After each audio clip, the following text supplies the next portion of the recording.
Hello everyone. So here we are again discussing the biotechnology. ठीक है, उसमें भी हम क्या डिस्कस कर रहे हैं अबाउट दी जेनेटिक इंजीनियरिंग. ठीक है, उसमें भी क्या कर रहे हैं हम डिस्कस कर रहे हैं अबाउट दी जेनेटिक इंजीनियरिंग.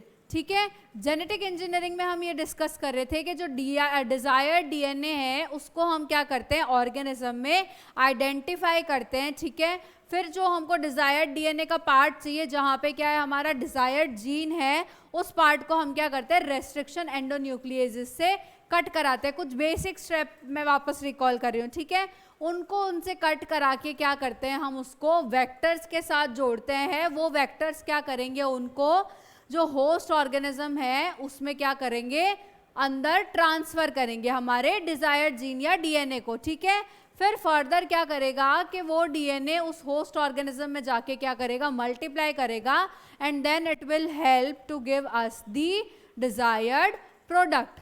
ठीक है, अब हम ऑलरेडी रेस्ट्रिक्शन एंडोन्यूक्लियस को क्या कर चुके थे, ऑलरेडी डिस्कस कर चुके थे. Now how do we isolate these fragments. ठीक है, जो कट पार्ट्स हैं उसको हम आइसोलेट या सेपरेट कैसे करते हैं. ठीक है, तो the cutting of DNA by the restriction endonuclease results in some fragments of the DNA. ठीक है, जब रेस्ट्रिक्शन एंडोन्यूक्लियस उस डीएनए को काट रहा है तो क्या बनेंगे, कुछ फ्रेगमेंट्स बनेंगे डीएनए के. ठीक है, now these fragments can be separated by a process named as the gel electrophoresis. ठीक है, हम कौन सी टेक्निक यूज करते हैं, जेल इलेक्ट्रोफोरेसिस.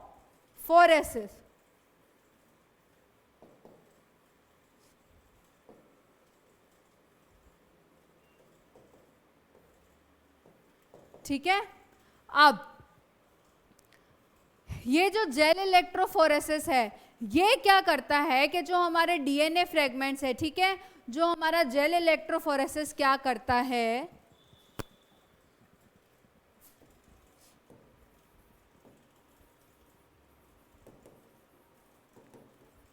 it separates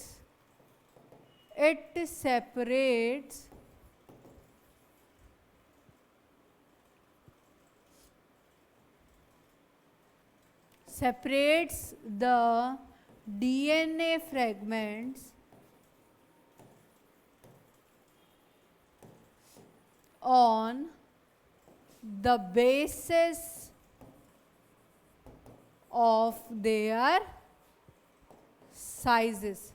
ठीक है, ये क्या करता है, ये जो सेपरेटिंग टेक्निक है, ये जो जेल इलेक्ट्रोफोरेसिस है, ये क्या करता है कि जो डीएनए फ्रेगमेंट्स है उनको क्या करता है साइज के बेसिस पे क्या करता है डिफरेंशिएट करता है या अरेंज कर देता है. ठीक है, अब जेल इलेक्ट्रोफोरेसिस में होता क्या है, ये जो जेल इलेक्ट्रोफोरेसिस का प्रोसेस है इसमें क्या होता है, जो कट डीएनए है, ठीक है, जो कट डीएनए है उनको क्या कर दिया जाता है, छोड़ दिया जाता है ऑन दी एगरोस जेल. ठीक है, जो मीडियम होता है इसमें या जो जेल यूज होता है वो कौन सा होता है, एगरोस जेल.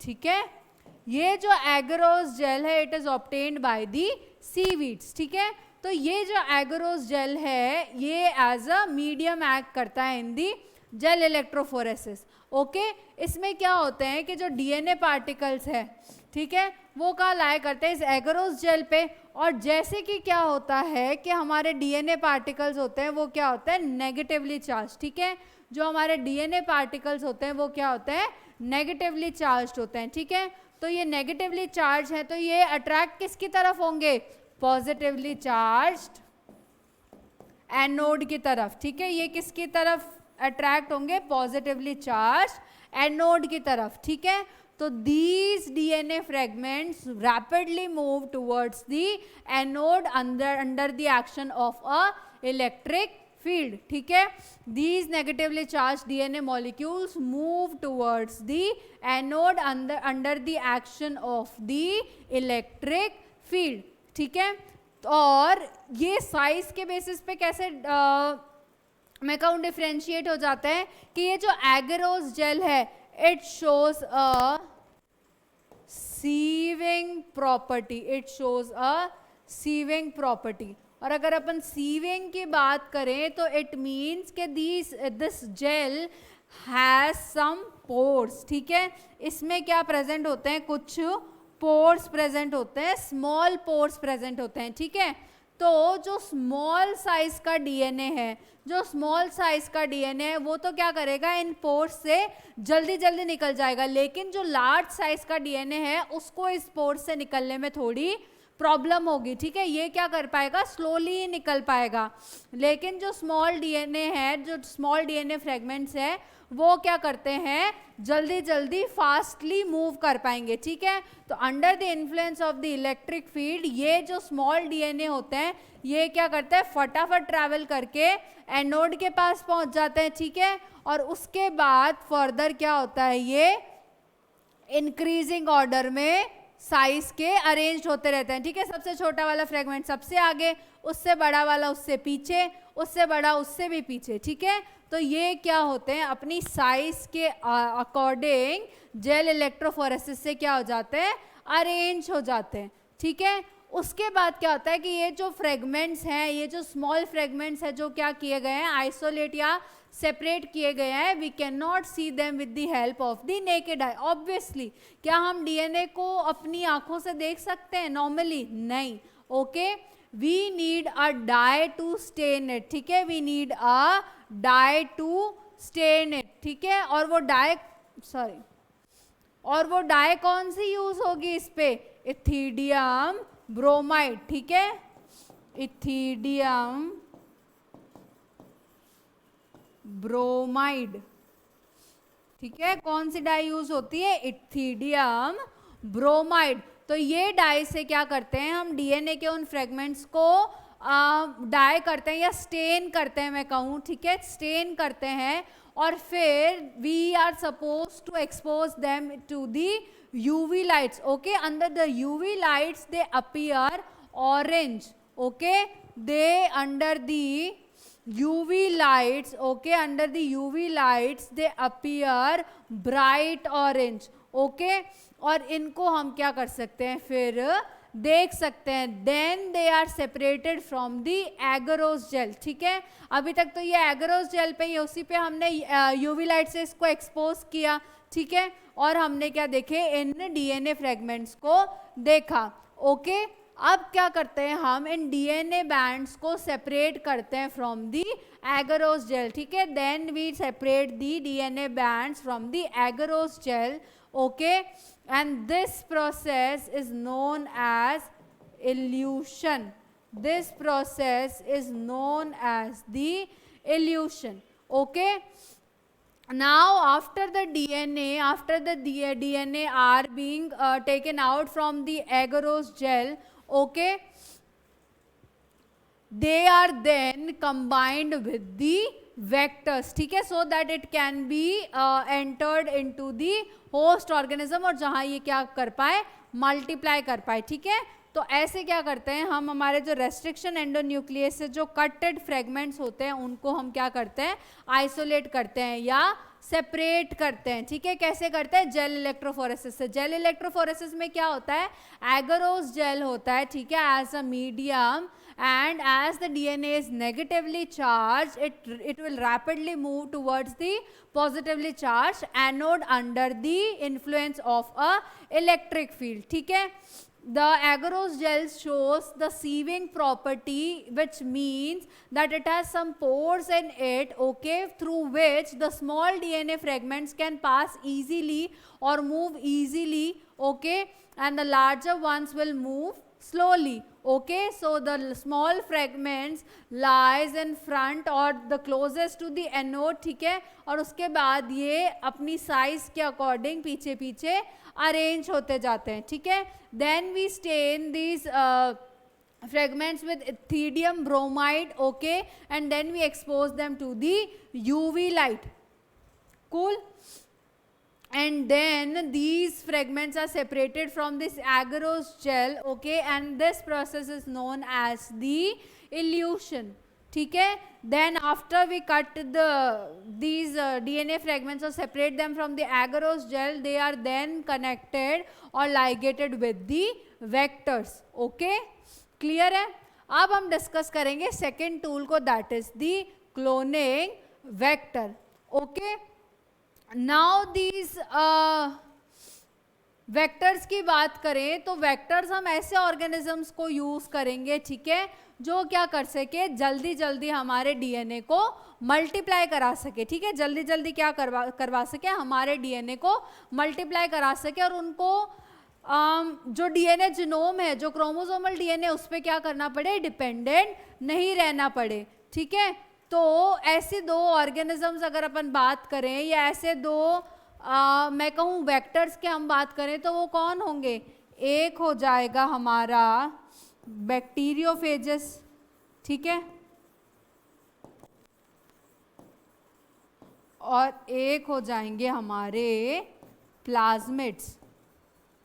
ठीक है, एक हो जाएंगे बैक्टीरियोफेजेस और एक क्या हो जाएंगे हमारे plasmids. These bacteriophages and these plasmids have the ability to replicate, okay, without being dependent on the chromosomal DNA. ठीक है, अब बैक्टीरियोफेजेस और प्लाज्मिड के क्या होते हैं, काफ़ी हाई नंबर होते हैं सेल्स में. ठीक है, बैक्टीरियोफेजेस और प्लाज्मिड्स में क्या होते हैं, हाई नंबर होते हैं सेल में. तो these are probably the most suitable vectors. ठीक है, बैक्टीरियोफेजेस भी क्या होते हैं, काफ़ी हाई नंबर में प्रेजेंट होंगे सेल्स में, और इवन जो प्लाज्मिड्स हैं, ठीक है, वो भी क्या होता है, काफ़ी हाई नंबर में प्रेजेंट होते हैं. From 15 to 100 copies per cell present होती है इनकी. ठीक है, now the numbers can go even higher. Okay, then we then connect this foreign DNA to what, this bacteriophages and plasmid DNA. ठीक है,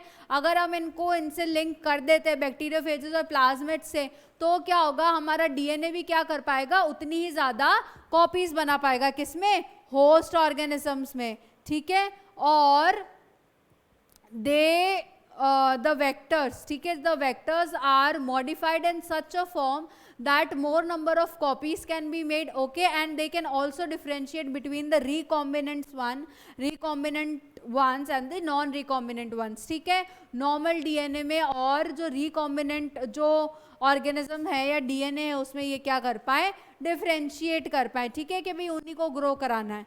ओके, लाइक दैट. ठीक है, अब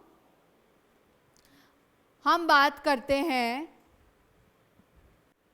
कुछ फीचर्स की which facilitate cloning in a vector. ठीक है, there are some features which facilitate the cloning in a vector.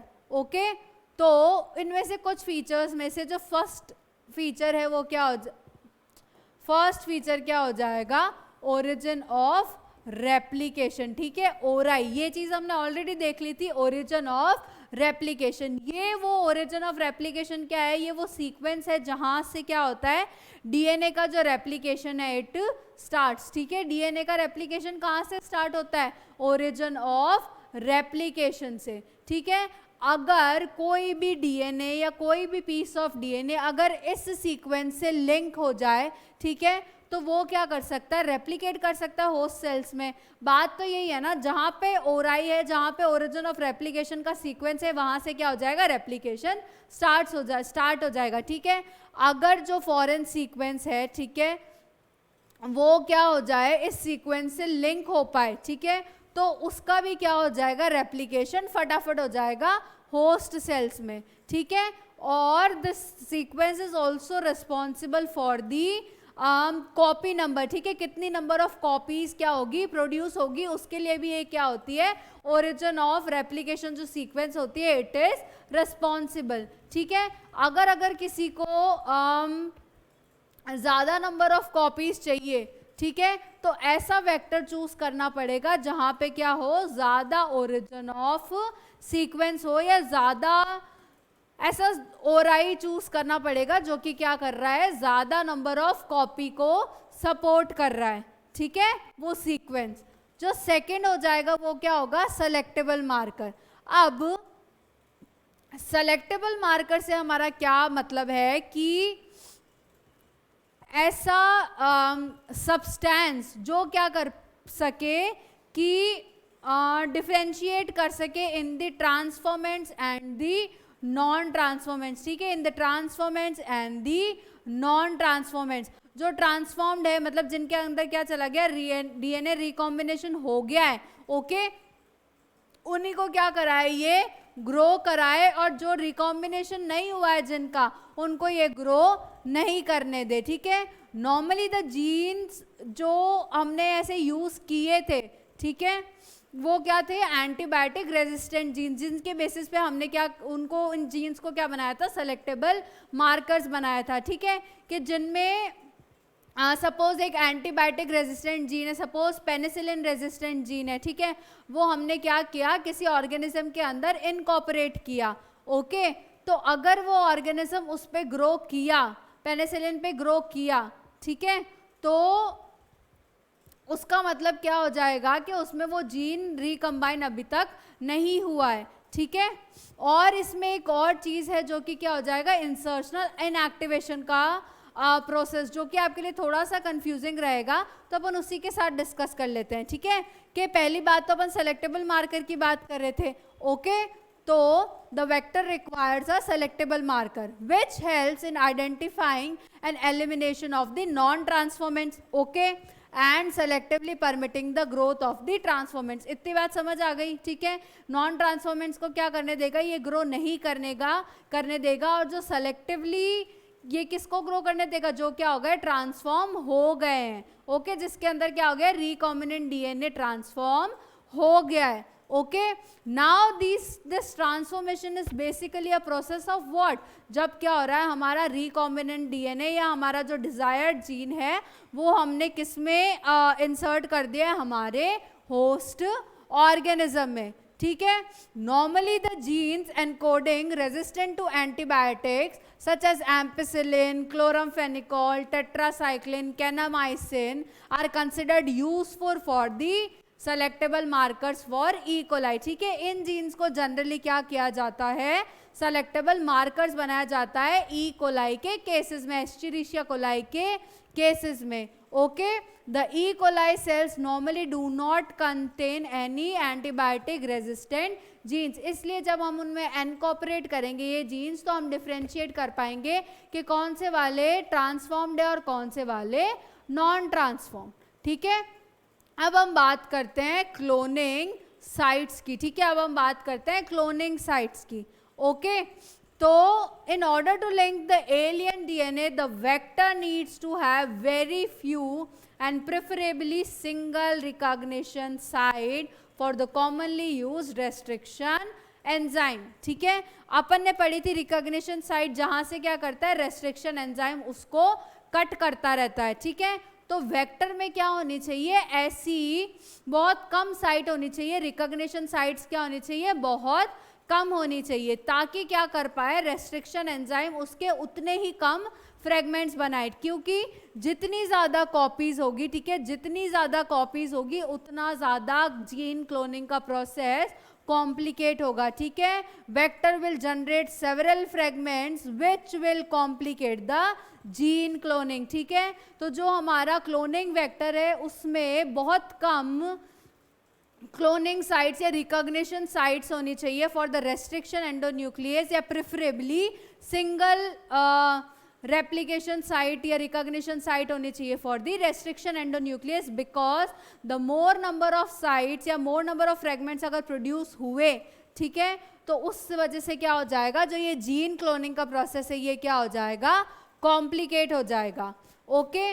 अब यहाँ पे क्या किया गया है कि एक एग्जाम्पल दिया गया है, ठीक है, एंटीबायोटिक रेजिस्टेंट का, लेकिन मैं आपको एक सिंपल एग्जांपल समझाती हूँ जो कि आपकी बुक में पीछे दिया गया है, ठीक है, जिसका एग्जांपल है ये इंसर्शनल इनएक्टिवेशन का, ठीक है। इंसर्शनल इनएक्टिवेशन का एक एग्जांपल देखेंगे कि पहले तो क्या होता था कि एंटीबायोटिक रेजिस्टेंट जीन को क्या करते थे, इनकॉर्पोरेट करते थे एक साइट पे, ठीक है, मतलब एक ऑर्गेनिज्म है, ठीक है, which consist of what, antibiotic resistant, ठीक है। जो जीन क्या कर रहा है, एंटीबायोटिक रेजिस्टेंट पे क्या कर रहा है, कोड कर रहा है उसके लिए, उसके बीच में हम क्या कर रहे थे, फॉरेन डीएनए को इंट्रोड्यूस कर देते हैं, ठीक है।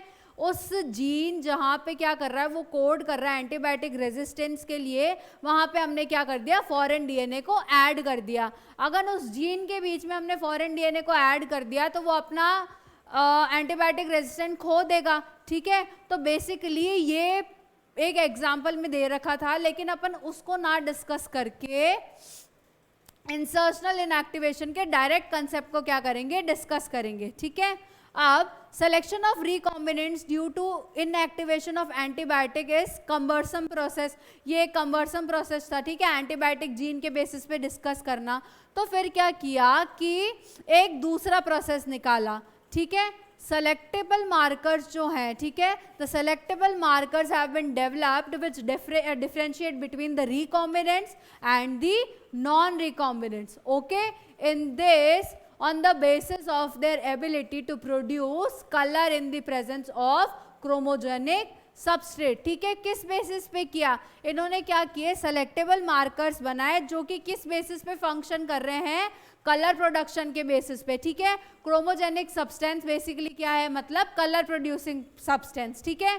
अगर उस क्रोमोजेनिक सबस्ट्रेट पे बैक्टीरिया ने क्या किया, कलर प्रोड्यूस किया, ठीक है, मतलब वो क्या है, नॉन रिकॉम्बिनेंट्स है, मतलब वो क्या है, नॉन रिकॉम्बिनेंट्स है। लेकिन अगर उन्होंने कोई कलर प्रोड्यूस नहीं किया, that means they are the recombinants one, ठीक है। कैसे, ये अभी देखो, okay. In this, a recombinant DNA is inserted within the coding sequence of an enzyme beta galactosidase, ठीक है। इसमें क्या किया गया, वो उसमें क्या किया गया था, अभी मैं जो आपको एग्जांपल बता रही थी कि जो एंटीबायोटिक रेजिस्टेंट कोडिंग सीक्वेंस था उसके बीच में उन्होंने क्या किया, एक फॉरेन डीएनए को इंसर्ट किया। इसमें ये क्या कर रहे हैं कि जो बीटा गैलेक्टोसिडेज एक एंजाइम है, ठीक है, बीटा गैलेक्टोसिडेज एक एंजाइम है, उसकी कोडिंग सीक्वेंस के अंदर क्या किया, उसके लिए जो कोड कर रही है सीक्वेंस बीटा गैलेक्टोसिडेज, ठीक है, उसके अंदर क्या कर दिया, रिकॉम्बिनेंट डीएनए को वहां अटैच कर दिया, ठीक है, वहां क्या कर दिया, इंसर्ट कर दिया उस कोडिंग सीक्वेंस के बीच में, ठीक है। This results into the inactivation of the enzyme, ठीक है। जो सीक्वेंस कोड कर रही थी बीटा गैलेक्टोसिडेज के लिए, उसी सीक्वेंस के बीच में हमने क्या कर दिया, एक रिकॉम्बिनेंट डीएनए को इंसर्ट कर दिया, ठीक है। इस वजह से it results in the inactivation of this beta galactosidase enzyme, ठीक है। इस प्रोसेस को अपन क्या बोलते हैं, इंसर्शनल इनएक्टिवेशन। इस प्रोसेस को अपन क्या बोलते हैं, इंसर्शनल इनएक्टिवेशन, ठीक है। Now the presence of a chromogenic substrate gives blue colour colonies if the plasmid in the bacteria does not have an insert, ठीक है। अगर प्लाज्मिड, जो प्लाज्मिड है वहां पे, ठीक है, जो कोडिंग सीक्वेंस है, ठीक है, बीटा गैलेक्टोसिडेज की, उसके बीच में अगर कोई रिकॉम्बिनेंट डीएनए अटैच नहीं हुआ, ठीक है, अगर अटैच नहीं हुआ उसके अंदर, तो बीटा गैलेक्टोसिडेज की कोडिंग सीक्वेंस नॉर्मल रहेगी और एंजाइम भी क्या रहेगा, फंक्शनल रहेगा। अगर फंक्शनल एंजाइम रहेगा तो वो क्या करेगा, अपनी ब्लू कलर की कॉलोनीज बनाता रहेगा, ठीक है। बीटा गैलेक्टोसिडेज क्या करेगी, ब्लू कलर की कॉलोनीज बनाता रहेगा, ठीक है। तो अगर ब्लू कलर की कॉलोनीज बनी, मतलब क्या हुआ कि रिकॉम्बिनेंट डीएनए उस कोडिंग सीक्वेंस में अटैच नहीं हुआ है, मतलब वो कौन से टाइप्स है, नॉन रिकॉम्बिनेंट टाइप्स। मतलब वो कौन सा टाइप है, नॉन रिकॉम्बिनेंट टाइप, जिसमें कि रिकॉम्बिनेंट डीएनए अटैच नहीं हुआ है। लेकिन अगर रिकॉम्बिनेंट डीएनए इस कोडिंग सीक्वेंस के बीच में अटैच हो गया है, ठीक है, तो वो कैसी कलर की कॉलोनीज प्रोड्यूस करेंगे, वाइट कलर की, ठीक है। क्योंकि अब इसमें क्या है, बीटा गैलेक्टोसिडेज एंजाइम अपना काम नहीं कर रहा है, इसलिए कोई कलर प्रोड्यूस नहीं होगा और वाइट कलर की कॉलोनीज फॉर्म करेगी, ठीक है। वाइट कलर की क्या होगी, कॉलोनीज फॉर्म करेंगी, ओके। तो the presence of a chromogenic substrate gives blue colored colonies if the plasmid in the bacteria does not have an insert, ठीक है। and presence of insert results into insertional inactivation of the galactosidase enzyme and and the colonies do not produce any color, ठीक है। they are identified as the recombinant colonies. समझ आई ये बात, okay.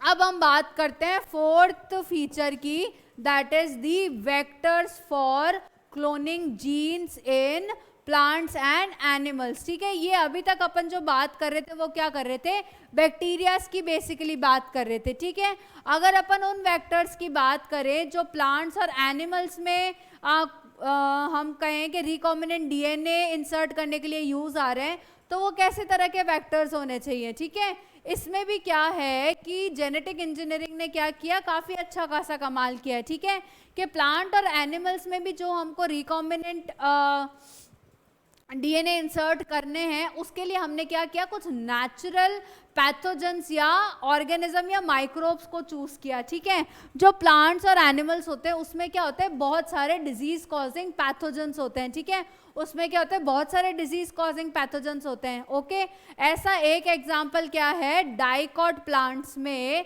Agrobacterium ट्यूनिफिकेशंस। Okay, ये जो bacterium है, ठीक है, ये जो बैक्टीरियम है एग्रोबैक्टीरियम ट्यूनिफिकेशंस। ओके, ये क्या करता है, ट्यूनिफिकेंस। ओके, एग्रोबैक्टीरियम ट्यूनिफिकेंस जो है, ओके, ये क्या करता है कि जो नॉर्मल प्लांट सेल है उसमें क्या करता है, ट्यूमर इंड्यूस करा देता है। ठीक है, उसमें क्या करा देता है, ट्यूमर इंड्यूस करा देता है। ठीक है, और ये जो डीएनए, ये जो पैथोजन है, ये जो डीएनए अंदर ट्रांसमिट करता है प्लांट में, उसको हम क्या बोलते हैं, टीडीएनए, जो कि क्या करता है, नॉर्मल प्लांट सेल को ट्यूमर सेल्स में ट्रांसफॉर्म कर देता है। ठीक है, अब सिमिलरली क्या होता है, सेम चीज रेट्रोवायरस कैंसर है ना, वो भी क्या करते हैं, हमारे जो बॉडी के सेल्स होते हैं उसको किस में ट्रांसफॉर्म कर देते हैं, कैंसरस सेल्स में। ठीक है, तो फिर जो साइंटिस्ट हैं उन्होंने क्या किया कि इन्हीं चीज़ों को क्या किया, थोड़ा समझने की कोशिश की, इन्हीं पैथोजेंस पे क्या की, थोड़ी सी रिसर्च की कि भाई ऐसा क्या कौन सा डीएनए या कौन सा मटेरियल है जो क्या कर सकते हैं, हम इसमें इंसर्ट कर सकते हैं। ठीक है, जो रिकॉम्बिनेंट डीएनए हैं वो हम भी क्या कर सकते हैं, इन पैथोजेंस में इंसर्ट कर सकते हैं, ताकि ये क्या करे, हमारा जो रिकॉम्बिनेंट डीएनए है वो होस्ट ऑर्गेनिज्म के अंदर इनकॉर्पोरेट कर दे या इंसर्ट कर दे। ठीक है, तो उस केस में क्या किया इन्होंने कि इन ये जो पैथोजेंस हैं, ठीक है, ये जो पैथोजेंस हैं उनको इन्होंने क्या किया, मॉडिफाई कर दिया थोड़ा सा। ठीक है, उनको इन्होंने क्या किया, मॉडिफाई कर दिया, ताकि ये क्या रहे, पैथोजेनिक तो नहीं रहे। ठीक है, ताकि ये क्या रहे, पैथोजेनिक नहीं रहे, प्लांट या एनिमल में कोई डिजीज कॉज ना करे, लेकिन ये क्या करें, हमारा रिकॉम्बिनेंट डीएनए क्या कर दे, प्लांट्स या एनिमल्स में ट्रांसफर कर दें। ठीक है, जैसे कि एग्रोबैक्टीरियम ट्यूनिफिकेंस जो था,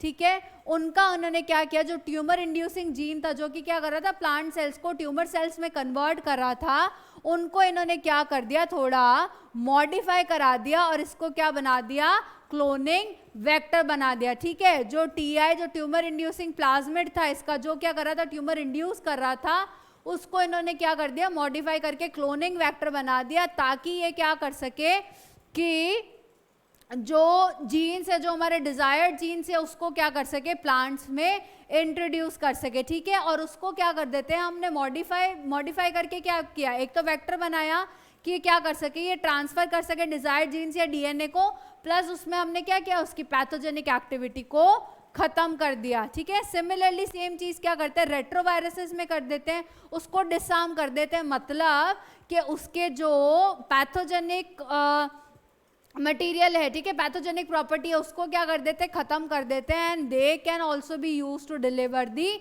desirable genes into the animal cells. Okay, now then these genes or DNA fragments are again ligated to a suitable vector, okay, and then it is transferred into the bacterial cell.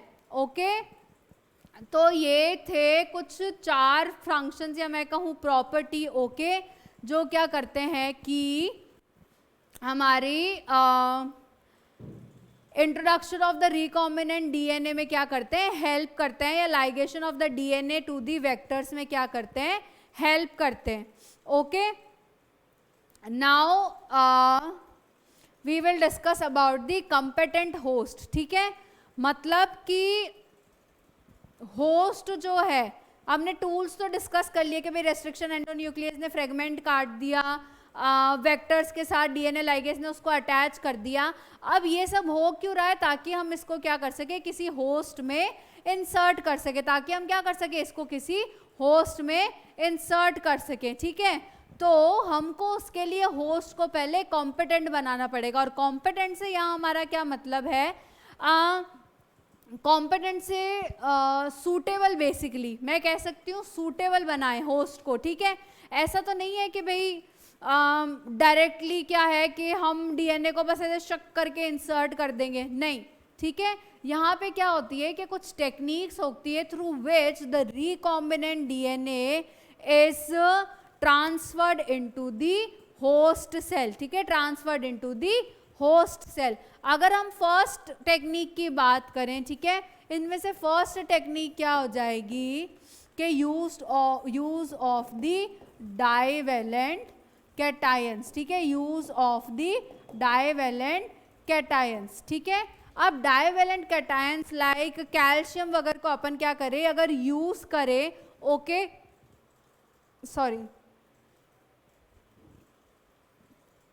अगर हम जो cell है और जो recombinant DNA है, ठीक है, अगर हम जो सेल है और जो रिकॉम्बिनेंट डीएनए है उनको क्या करें, डाइवेलेंट कैटायन के साथ ट्रीट करें, कैल्शियम के साथ अगर अपन उसको ट्रीट करें तो कैल्शियम आयंस क्या करते हैं या डाइवेलेंट कैटायंस क्या करते हैं कि ये जो सेल्स की एफिशिएंसी है to take up the recombinant DNA, ठीक है, इट इंक्रीजेस। ठीक है, द एफिशिएंसी क्या हो जाती है, इंक्रीज हो जाती है for to take up the recombinant DNA.